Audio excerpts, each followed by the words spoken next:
मंच में चला भाई, ले जा भाई जल्दी से जल्दी। ठीक है, छुआ स्टेज में है, कांदत भी ना के बाबा जगन जाके है कि माय जगन है बेटी। एहो मस्त है, तेरे साथ है रे, तुम्हारे चाचा की बेटी है। अपना चाचा ने बगल वाला है, इसीलिए बगल में वो भी ध्यान देने चल गया होगा, है ना। चलो कोई बात नहीं, तुम पहचानती कौन गांव से है? लाठा से आई है, वाह। चलो ठीक है, ले जाओ बेटा। चलिए दूसरा कार्यक्रम फिर से चलते हैं। इधर सोनी जी तैयार हैं और ठेठ गीत की फरमाइश है। ठेठ गीत में गाना गाने के लिए सोनी जी तैयार हैं और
मल्लिका जी भी तैयार हैं। आनंद जी को मैं मंच पर आनंद लेने के लिए बुलाना चाहूंगा। डीजे आनंद, इस गीत पर आपका परफॉर्मेंस होना है, तो चलिए जितना जल्दी हो सके।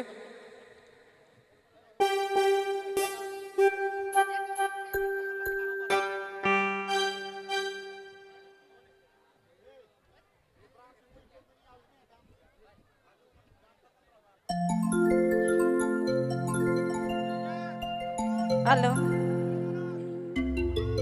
ए अरे दया हेलो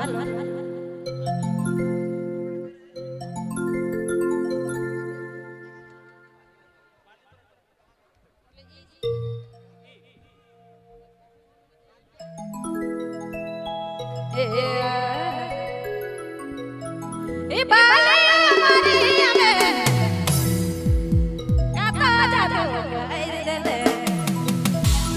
ओह हमारा लगा देले रे सोना देले रे मना के करो नहीं लगे दुआ और मांगर वादक राजू राम जी जहाँ कहीं पे कृपया चलो फरमाइश पूरा कर ए